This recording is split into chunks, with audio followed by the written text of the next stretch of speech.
മേടിച്ചു തരാന്ന് പറഞ്ഞിട്ട് നീ എന്നെ പറ്റിച്ചു കളഞ്ഞില്ലടാ റാസ്കൽ. ഒന്നേമാനെ പറ്റിച്ചതല്ല. ഇണ്ടി പോകരുത്. അന്യായക്കാരൻ തന്ന 10 രൂപ പോലും ഞാൻ മറന്നു നിന്റെ ബിരിയാണിക്ക് വേണ്ടി.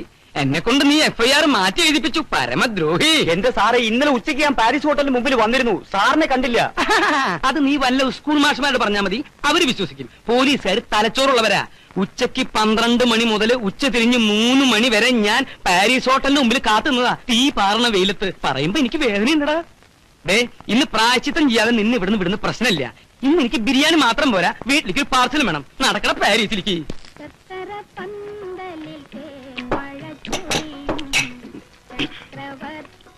ഇടയ്ക്കേ ഈ അച്ചാറും തൊട്ടുകൂട്ടിയില്ലെങ്കിൽ പെട്ടെന്ന് ബിരിയാണി മട്ടയ്ക്കും. ഇപ്പൊ ശരിയായി. കരയാമ്പൂ കരയാമ്പൂ.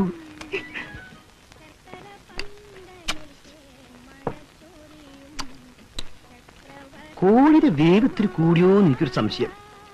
ഉമ്മറേ, പാഴ്സൽ റെഡിയോ? സാറേ, എടുത്തോണ്ടിരിക്കുക.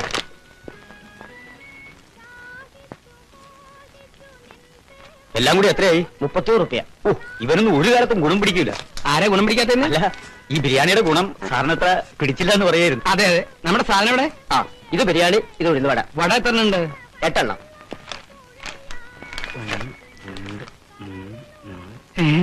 ഇല്ല സാറേ. എന്റെ ഭഗവാനെ, എന്ത് പറ്റി സാർ? 41ാം ചരമദിനം. മോഹൻദാസ് ശ്രീദേവി. സ്നേഹസ്മരണകളോടെ മീര, മായ, മനു, മഞ്ജു. എന്താണ് ഈ കേൾക്കണത്?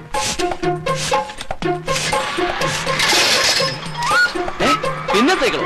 അപ്പൊ രാവിലെ എടുത്ത സൈക്കിളൊക്കെ അത് റോട്ടിൽ എവിടെങ്കിലും കാണും. റോഡിൽ എവിടെങ്കിലും മാറിക്കടോ. ആനക്കാര്യത്തിനല്ല ചേനക്കാര്യം.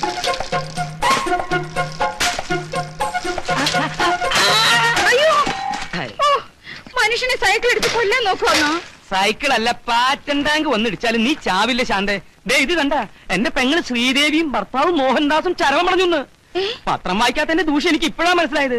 ചാവടി യന്ത്രം കഴിഞ്ഞിട്ട് ദിവസങ്ങൾ ഒരുപാടായി. നോക്കട്ടെ.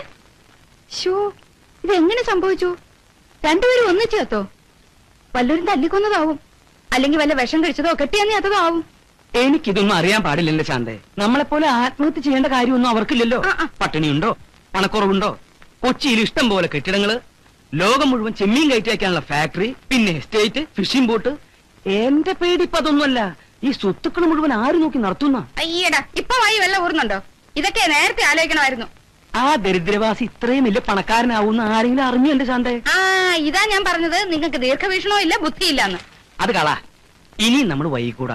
എത്രയും വേഗം കൊച്ചിയിലെത്തണം. വല്ലവരും അവിടെ കയറി അധികാരം സ്ഥാപിക്കുന്നതിന് മുമ്പ്. മോഹൻദാസ് ജീവിച്ചിരുന്നപ്പോ കുറെ ശ്രമിച്ചല്ലേ അവിടെ കയറി പറ്റാൻ? എന്നിട്ട് നടന്നോ? അന്ന് നടന്നില്ല. അതുകൊണ്ടാ മരിച്ചപ്പോ കയറി പറ്റാൻ ശ്രമിക്കുന്നത്. അതിനാ പിള്ളേര് നമ്മളെ പഠിക്കാത്ത കയറ്റിയല്ലേ? അതൊക്കെ ഞാൻ എങ്ങനെയെങ്കിലും ഇടിച്ചു കയറും. നീ എന്റെ പിന്നാലെ നിന്നാ മതി. ഒന്നുമില്ലെങ്കിലും ഞാൻ അവരുടെ അമ്മാവനല്ലടി. അയ്യ, നല്ല കുമ്മാവൻ. നേരിട്ട് ഇതുവരെ കണ്ടിട്ട് പോലുമില്ല. അച്ഛനോടും അമ്മയോടും നിങ്ങൾ ചെയ്ത ക്രൂരത മുഴുവനും അവര് അറിഞ്ഞോണേ. അതൊക്കെ ഞാൻ വേറെ രീതിയിൽ പറഞ്ഞു കൊടുക്കും. ഇനി ഇപ്പൊ ഇത്തിരി നാറിയാലും അത് ഞാൻ അങ്ങോട്ട് സഹിക്കും. ഇപ്പൊ ഉള്ളതിനേക്കാൾ കൂടുതൽ നാറരുതെന്ന് എനിക്ക് പ്രാർത്ഥനയുള്ളൂ. ഒരു നല്ല കാര്യത്തിന് ഇറങ്ങുമ്പോ തടസ്സം പറയല്ലേ എന്റെ ശാന്തേ. ഈ കാക്കി കയറിയിട്ട് കൊല്ലം എത്രയായി?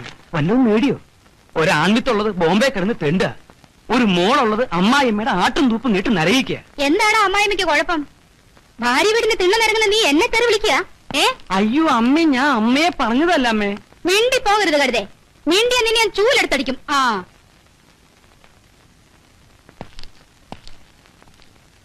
അതെ, 4 കുട്ടികളാണ്.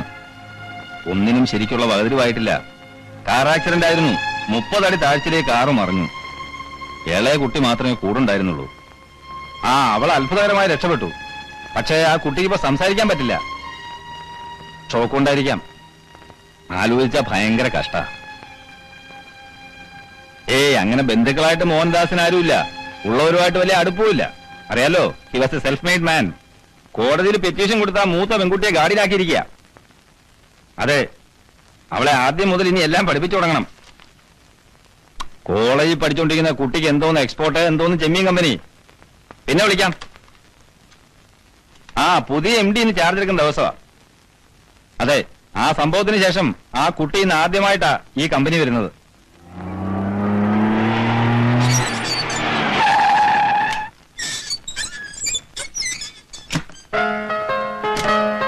ഒരു മിനിറ്റ് ഇറങ്ങാൻ തരട്ടെ. ഇനി ഇറങ്ങിക്കോളും. ഇതാണ് ഇതിന്റെ രീതി. ഞാൻ ഡോർ തുറക്കും, മോൾ ഇറങ്ങും. തന്നെത്താൻ ഡോർ തുറക്കണെങ്കിൽ പിന്നെ ഞാൻ എന്തിനാ? മോളിപ്പം ഈ കമ്പനിന്റെ ഉടമയാ. ആ ചെല്ല്, ധൈര്യമായിട്ട് ചെല്ല്. പ്രശ്നങ്ങൾ പറയാൻ തുടങ്ങിയ ഒത്തിരിയുണ്ട്. മാൽപ്പയിൽ കാച്ച് വളരെ മോശമാണ്. And we have only 15 days left for the shipment. പണ്ടത്തെ പോലെ ക്രെഡിറ്റ് കിട്ടുന്നില്ല എന്നുള്ളതാണ് വേറൊരു പ്രശ്നം. മീര, നമുക്കുണ്ടായ ട്രാജഡിക്ക് ശേഷം മൊത്തം കാര്യങ്ങൾ കുഴഞ്ഞു മറിഞ്ഞു. പഴയ സ്ഥിതിയിലാവാൻ നമ്മൾ എല്ലാവരും ചേർന്ന് വലിയൊരു എഫർട്ട് നടത്തേണ്ടിയിരിക്കുന്നു. കോളേജിൽ പോകണമെന്നറിയാം, പക്ഷേ ഡാഡിയുടെ സ്വപ്നമായിരുന്നു ഈ ഫാക്ടറി എന്നുള്ളത് മീരയ്ക്ക് അറിയാലോ. അങ്കിൾ പറഞ്ഞോളൂ, ഞാൻ എന്തൊക്കെയാ ചെയ്യേണ്ടത്? വളരെ ഡീറ്റെയിൽഡ് ആയിട്ട് ഇവിടുത്തെ എല്ലാ കാര്യങ്ങളും മനസ്സിലാക്കുക എന്നുള്ളതാണ് ആദ്യം ചെയ്യേണ്ടത്. ഒരുപാട് പേപ്പേഴ്സ് ഒക്കെ സൈൻ ചെയ്യാൻ കാണുമായിരിക്കും അല്ലേ? മനു പറഞ്ഞു എന്റെ സിഗ്നേച്ചർ തീരെ ഭംഗിയില്ലാത്തതായിരുന്നു. ഇപ്പൊ നന്നായി, കൊറേ പ്രാക്ടീസ് ചെയ്തു. പേപ്പേഴ്സ് അവിടെ ഇപ്പൊ തന്നെ സൈൻ ചെയ്തേക്കാം. അത് നമുക്ക് സമയമാകുമ്പോ ചെയ്യാം. മീര ഇത് ശ്രദ്ധിക്കുക. ഏത്? അതായത് കഴിഞ്ഞ മാസം നമ്മുടെ ലോഡ് കുറച്ച് കുഴപ്പത്തിലായി. Nearly 100 boxes. ക്വാളിറ്റി സബ്സ്റ്റാൻഡേർഡ് ആണെന്ന് പറഞ്ഞ് ദേ സെൻഡ് ഇറ്റ് ബാക്ക്. അയ്യോ, അതെന്താ ക്വാളിറ്റി ശ്രദ്ധിക്കാതിരുന്നത്? മനു അത് പ്രത്യേകം പറഞ്ഞു, ക്വാളിറ്റി നോക്കിയില്ലേ കമ്പനിക്ക് ചീത്തപ്പേര് വരുമെന്ന്. പെരിഷ് ചെയ്തതാണ്. ജപ്പാൻകാരാണല്ലോ നമ്മുടെ മെയിൻ ബയേഴ്സ്. അടുത്ത ലോഡിന് അവർ LC ഓപ്പൺ ചെയ്തില്ല. LC? അതെന്താ ഓപ്പൺ ചെയ്യാത്തെ? എങ്കിൽ നമുക്ക് ഓപ്പൺ ചെയ്യാം. ഈ ഡിസ്കഷൻ എവിടെ എത്തും തോന്നുന്നില്ല. തുമ്പിയെ കൊണ്ട് കല്ലെടുപ്പിക്കുന്ന പോലെയാണിത്. അത് മീരയ്ക്ക് ഒന്നും അറിയില്ലല്ലോ. അതെ, മനുവിനെ കൂടെ കൂട്ടാമായിരുന്നു. അവൻ എന്നെക്കാളും ബുദ്ധിയാ. ആരാണ് മനു? മനു മീരയുടെ അനിയനാ. 10 വയസ്സ്, 5ാം ക്ലാസ്സിൽ പഠിക്കുന്നു. അതെ, എങ്കിൽ ഇനി സൈൻ ചെയ്യേണ്ട പേപ്പേഴ്സ് എടുക്കും അങ്കിൾ. മീര സൈൻ ചെയ്യുന്ന കാര്യമൊക്കെ വിട്. I'm sorry uncle, I will tell you the truth. I'm little nervous. For what? ഞങ്ങളൊക്കെ മീരയുടെ എംപ്ലോയീസാ. മീരയുടെ മുമ്പിൽ ഞങ്ങളാ നെർവസ് ആവേണ്ടത്. That's all right. ഞാൻ പ്രധാന കാര്യം പറയാം. പർച്ചേസ് കാര്യക്ഷമമാക്കാൻ പെട്ടെന്ന് കുറച്ച് ഫണ്ട്സ് ഉണ്ടാക്കേണ്ടി വരും. എന്ത് ഫണ്ട്? ബാങ്കിൽ നിന്ന് ഓടി ഓവർ ഡ്രാഫ്റ്റ് ആയിട്ട് കുറച്ച് പണം, അല്ലെങ്കിൽ പെട്ടെന്ന് എടുക്കാവുന്ന വേറെ പണം ഉണ്ടെങ്കിൽ അതായാലും മതി. വീട്ടിലെ ഷെൽഫിൽ പണമൊന്നുമില്ല. മീര എന്തൊക്കെയാണ് ഈ പറയുന്നത്? ഒരു കാര്യം പറയുമ്പോൾ അത് എന്താണെന്ന് ആദ്യം മനസ്സിലാക്കാൻ ശ്രമിക്കേ. ചുമ്മാ സൈൻ ചെയ്യാം, ഷെൽഫിൽ പണമില്ല എന്നൊക്കെ പറഞ്ഞിട്ട് എന്ത് കാര്യമാ? സോറി, ഞാൻ വേറെന്തൊക്കെയോ ആലോചിച്ചു പോയി അങ്കിൾ. എന്താലോചിക്കാൻ? കാലത്ത് ഡോക്ടർ വന്നിരുന്നു. മഞ്ജുനെ പിന്നെയും നോക്കി.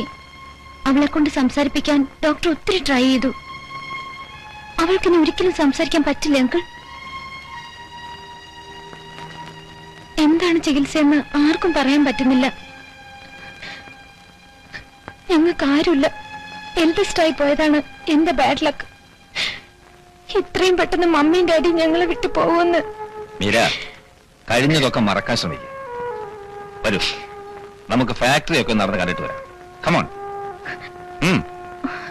I am sorry.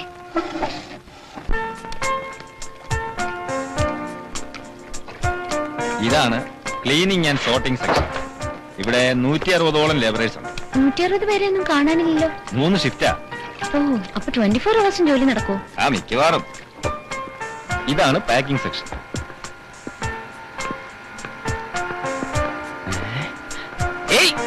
ഒന്ന് നിൽക്കുക ചേട്ടാ, ഒന്ന് പിടിച്ചേ.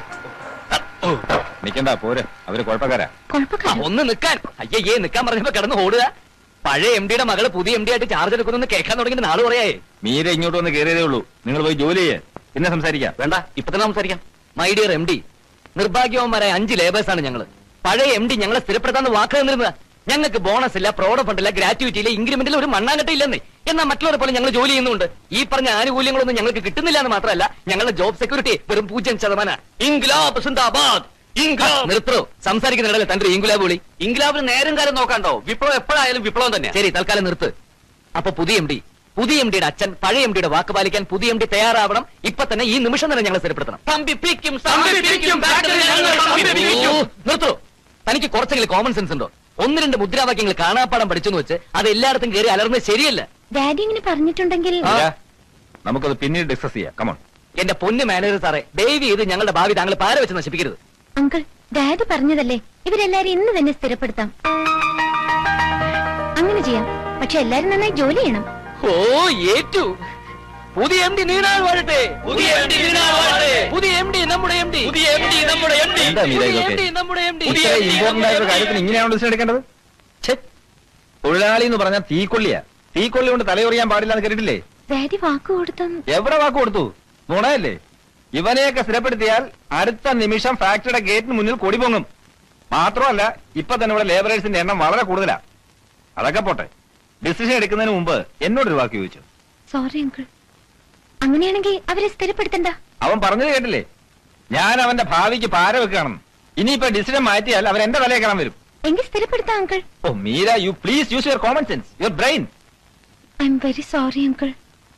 Okay, I shall deal it.